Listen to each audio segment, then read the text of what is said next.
The year was 1305, and the streets of London rang with the familiar sounds of merchants calling out their goods and horses' hooves striking the cobbled ground.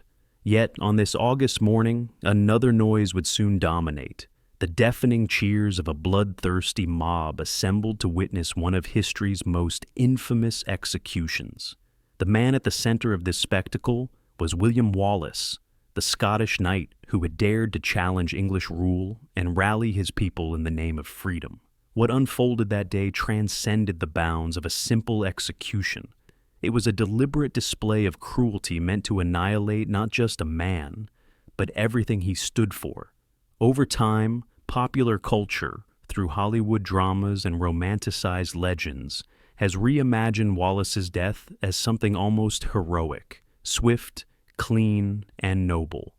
But the truth was far darker and unimaginably more savage.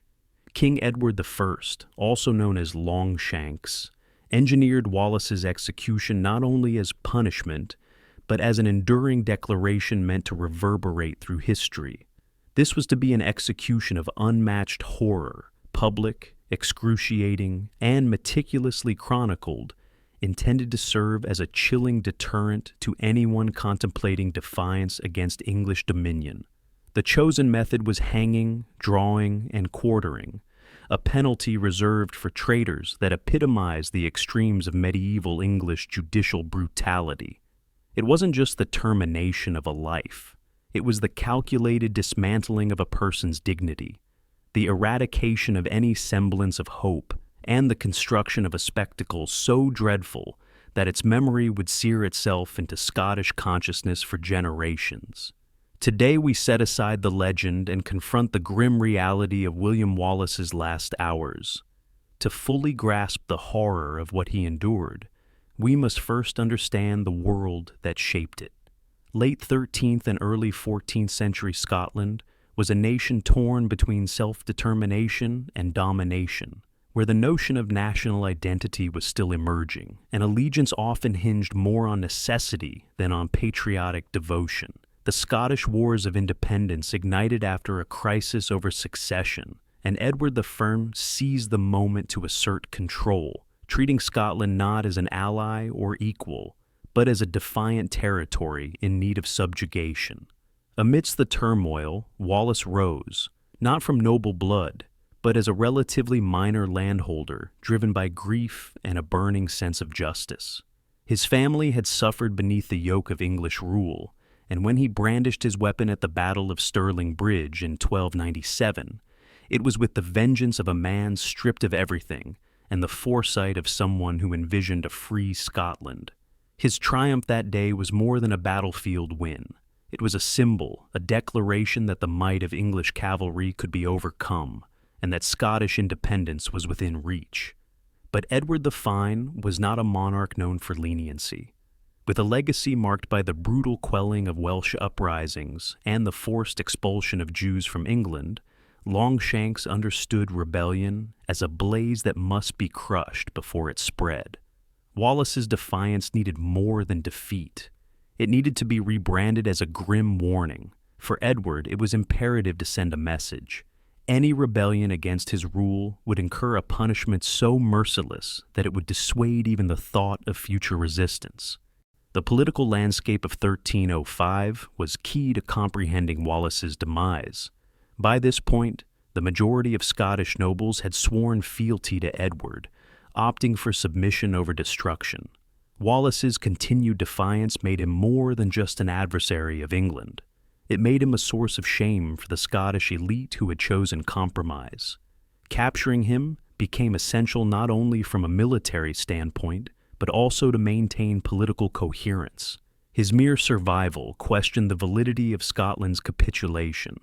The pursuit of William Wallace stretched over years, employing a widespread web of spies, informants, and collaborators. Edward had placed a generous reward on Wallace's capture, and English authorities in Scotland systematically worked to isolate him from any remaining allies. One by one, his supporters fell away, motivated by fear, personal gain, or the instinct to stay alive in a climate where allegiance to Wallace equated to a death sentence. As is often the case in such narratives, betrayal came from within. In August 1305, Wallace was seized near Glasgow, most likely due to the treachery of Sir John Mount, a Scottish knight who had aligned himself with the English. Though historians continue to debate the precise circumstances, the result was unambiguous. The figurehead of Scottish rebellion was now in enemy hands. London hailed his capture as a triumph, but for Edward the Fur, it merely marked the first step in a larger campaign of humiliation. The transport from Scotland to London served as a form of psychological torment, intended to weaken Wallace even before his sentencing. Shackled and under constant guard, he was exhibited in towns along the way, where crowds came to gawk at the infamous rebel. This was psychological warfare in its most deliberate form, turning a national icon into a public spectacle, a leader into an object of ridicule. By the time Wallace arrived in the capital, he had already suffered weeks of dehumanization, and his suffering was only just beginning. The trial of William Wallace amounted to a judicial charade, yet it fulfilled a vital role in England's propaganda machine. Convened at Westminster Hall on August 23, 1305, the hearing was conducted in Latin, a language Wallace likely could not comprehend. The charges brought against him included treason, murder, sacrilege, arson, and other offenses against the English crown. The irony was stark. Wallace was being accused of betraying a monarch he had never recognized as his ruler. When offered the chance to respond, Wallace allegedly stated that he could not have committed treason against Edward I, as he had never been his subject. This bold assertion sealed his doom, though in reality, his fate had been sealed long before the trial. The proceedings were pure performance, offering a legal justification for what was essentially a preordained execution. The judges, each one appointed by Edward I, had no intention of granting leniency to the man who had come to embody Scottish resistance. The charges were meticulously framed to support the harshest of penalties, and treason, the gravest accusation, warranted the complete horror of being hanged, drawn, and quartered. The additional allegations of murder and sacrilege, referencing Wallace's assaults on English forces and clergy, were designed to paint him not as a freedom fighter, but as a criminal. The English judicial system had been weaponized into a tool of state intimidation, and Wallace was to serve as its most prominent casualty. The sentence was pronounced with formal solemnity. He would be dragged through London's streets, hanged but not to death, disemboweled while still conscious, beheaded, and his remains divided into 4 parts. Each stage of the punishment bore symbolic weight.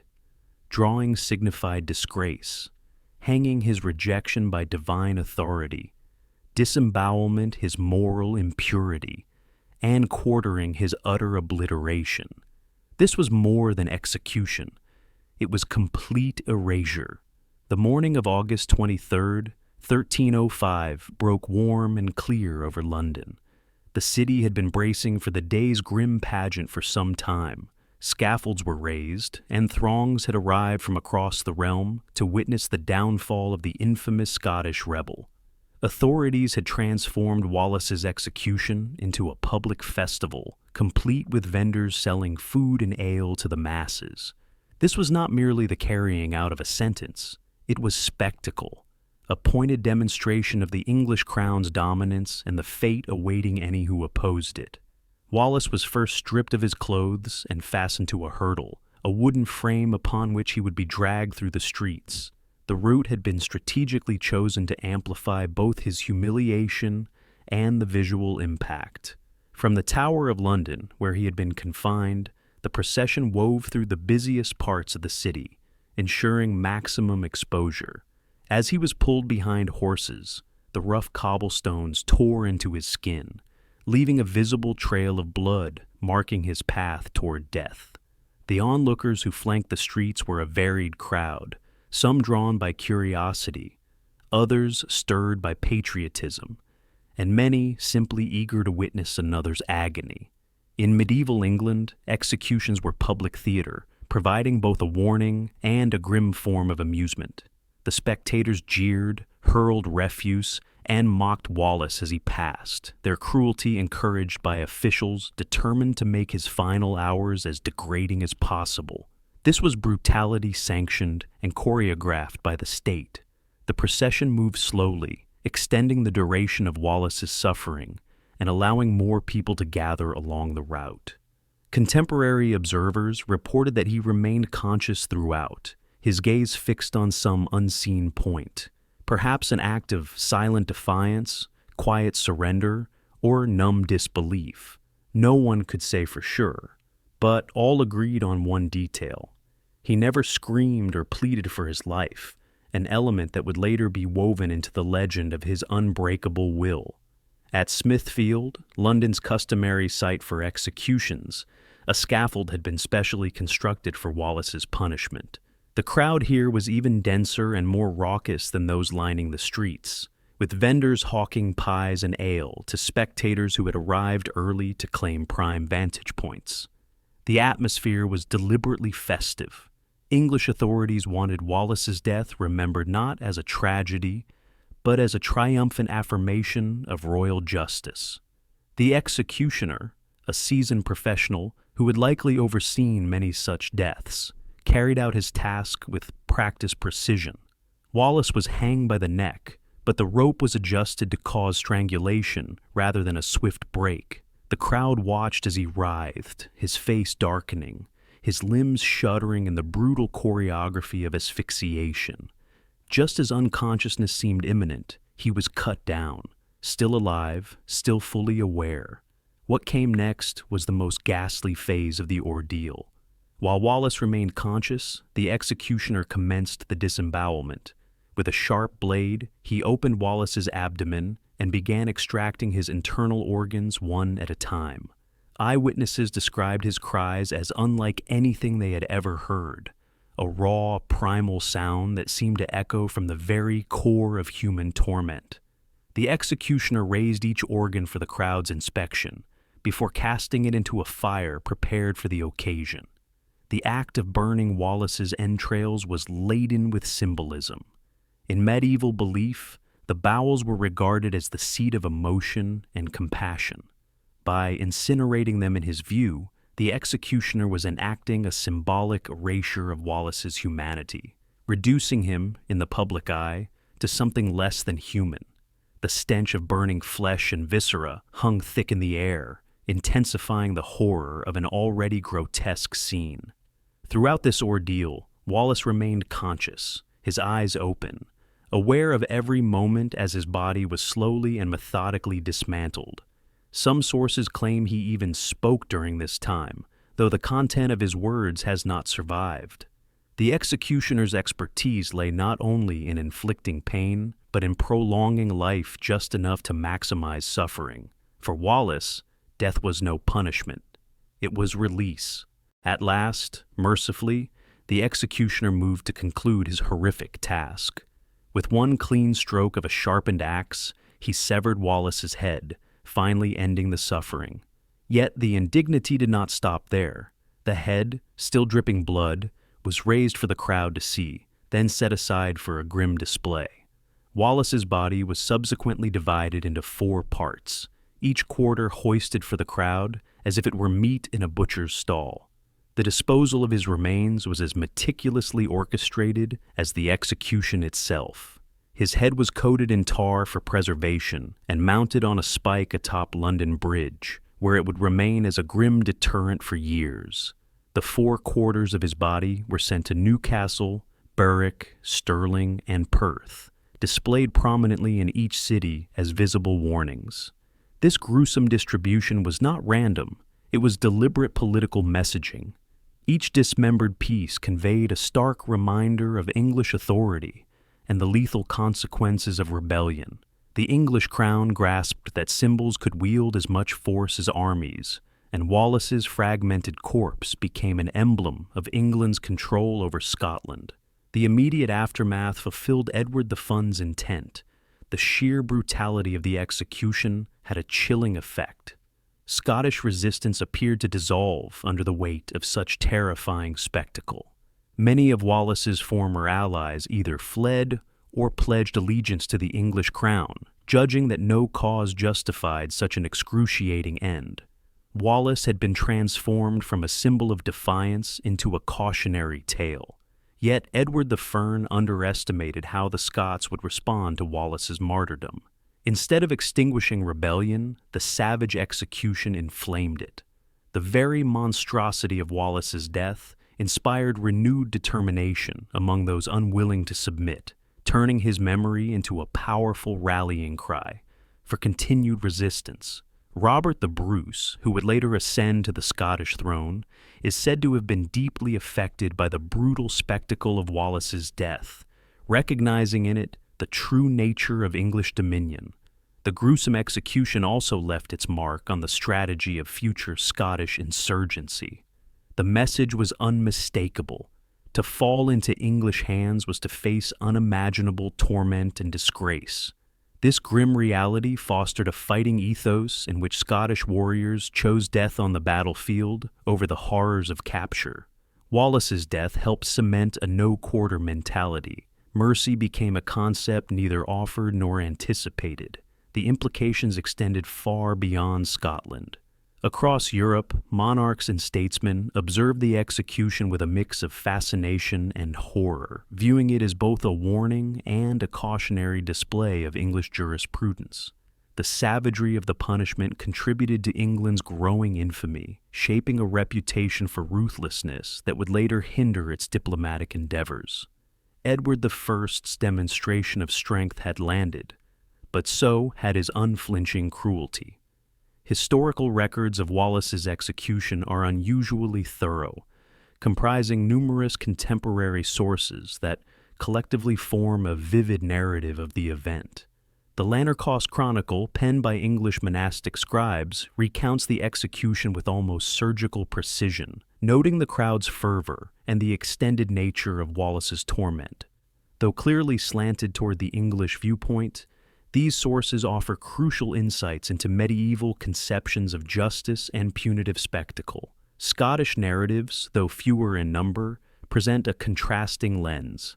The Chronicle of John of Fordun casts Wallace in the role of a martyr, emphasizing his composure, defiance, and steadfast refusal to renounce his beliefs. While these portrayals may carry a degree of romanticism, they underscore the emotional and symbolic weight Wallace's death held for the Scottish people, turning a physical defeat into a moral triumph. Legal documentation from the trial and execution provides perhaps the most dispassionate and structured account. Preserved within the English National Archives, these records meticulously catalog every element of the judicial process, from the charges filed to the fate of Wallace's remains. This administrative thoroughness suggests that English officials were fully aware of the long-term historical implications of their actions. Eyewitness testimonies from both English and Scottish observers add additional texture to the historical picture. Some accounts focus on the crowd's savage excitement, while others describe Wallace's stoic composure in the face of agony.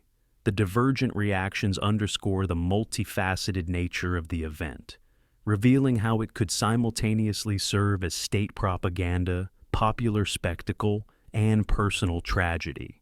The ramifications of William Wallace's execution stretched far beyond its immediate political fallout. Over the centuries, his story evolved into a cornerstone of Scottish nationalism, inspiring future generations to resist subjugation. Ironically, the very ferocity of his execution magnified his legacy, transforming him from a defeated rebel into an enduring symbol of martyrdom and unyielding resistance. Moreover, the memory of Wallace's treatment contributed to the early discourse on international law and human rights. Future legal theorists would cite his ordeal as an archetype of judicial barbarity that contravened the basic tenets of human dignity. The concept that even enemies of the state should be afforded fundamental rights gained traction. in part as a response to atrocities such as Wallace's execution. The cultural resonance of Wallace's demise is evident in the literature, art, and music that followed in later centuries. Ranging from early ballads to contemporary cinema, his narrative has been revisited repeatedly, each era uncovering fresh relevance in his martyrdom. The depiction of his execution, in particular, stands as a potent emblem of the eternal conflict between subjugation and liberty, despotism and righteousness. The psychological effect on the Scottish populace was deep and enduring. Wallace's execution embedded a collective trauma into the national psyche, an inherited memory of agony that bound the people together in a manner that battlefield triumphs could not. The gruesomeness of his end transformed into a wellspring of resilience, affirming that certain ideals warranted suffering and that honor could be preserved even amidst total debasement. The method of Wallace's execution, hanging, drawing, and quartering, conveyed a message about the essence of medieval justice and the ruler-subject dynamic. This specific form of capital punishment was designated for traitors, those perceived to have betrayed the divine pact with the sovereign. By subjecting Wallace to this fate, Edward the Fine was declaring that all within the British Isles were his subjects, regardless of their recognition of his authority. The public aspect of the execution carried equal weight. In medieval society, justice functioned as spectacle, constructed to reaffirm societal hierarchies and enforce political order through visual drama. Wallace's death was likely the grandest such enactment of its time, encompassing not only physical obliteration, but also the mental manipulation of the crowd. The onlookers were not just observing punishment, but engaging in a choreographed ritual of governmental dominance. The extensive records of the execution point to an awareness among English officials that they were orchestrating a moment of historical consequence. The precise documentation of every facet, from the ceremonial route to the division and distribution of Wallace's remains, reveals that the intention was to forge a memory. The act transcended mere retribution, aiming instead to construct a lasting story that would benefit English rule for generations. The global context of the execution warrants attention as well. Medieval Europe was a tightly linked landscape where information spread rapidly, and a kingdom's image held significant weight. Wallace's death was attended by foreign emissaries and disseminated throughout the continent, reinforcing England's image as a realm unafraid to wield brutal force to maintain dominance. This reputation would shape its diplomatic interactions for many years to follow. As we consider the terror of William Wallace's execution, we are forced to face unsettling realities about human behavior and the nature of authority. The spectators who assembled to witness his torment were not inhuman, but everyday individuals who had been taught to accept, and even take pleasure in, the methodical annihilation of another person. Their eager participation in the event reflects the potential for savagery that lies within a structured society when brutality is endorsed by the state. Wallace's death also reveals how rapidly the unimaginable can become routine. The man who butchered him was a seasoned executioner, adept in the craft of extending agony. The officials who arranged the proceedings were functionaries, adhering to standardized practices for punishing enemies of the crown. That such extreme cruelty could be formalized is perhaps more chilling than the violence itself, hinting that civilization's foundations may be far more brittle than they seem. The elevation of Wallace from outlaw to martyr underscores the unpredictable power of political imagery. Edward the Found had aimed to exhibit the hopelessness of defiance, yet he inadvertently forged a potent emblem of noble sacrifice. The sheer intensity of the execution undermined its role as a warning. Its horror became transcendent, so overwhelming that it surpassed its original aim to become an enduring legend. Our lasting captivation with Wallace's tale reveals our yearning for figures who represent the loftiest human values, especially when tested by extreme adversity. His death stands as evidence that the most profound triumphs can be moral, not martial. that honor can survive even as all else is stripped away, and that the soul can remain unbroken at the very moment the body is destroyed. At its core, the narrative of Wallace's execution is one of the steep price of liberty and the burdens of conviction. In the comfort of modern life, we may lose sight of the fact that our freedoms were won through the agony and loss of those before us. The savage end Wallace met serves to remind us that liberty demands sacrifice, and that we, who benefit from it, must acknowledge and respect the cost at which it was obtained. In our present world, as we grapple with ongoing threats to freedom and human worth, Wallace's legacy retains its urgency. Though the tools of oppression may have evolved, the fundamental contest between domination and autonomy endures.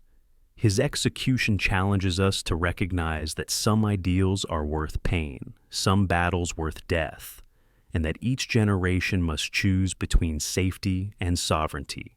The blood-stained stones of medieval London still whisper that certain truths carry a cost beyond measure, and that even a crushed spirit can light the path for those who follow.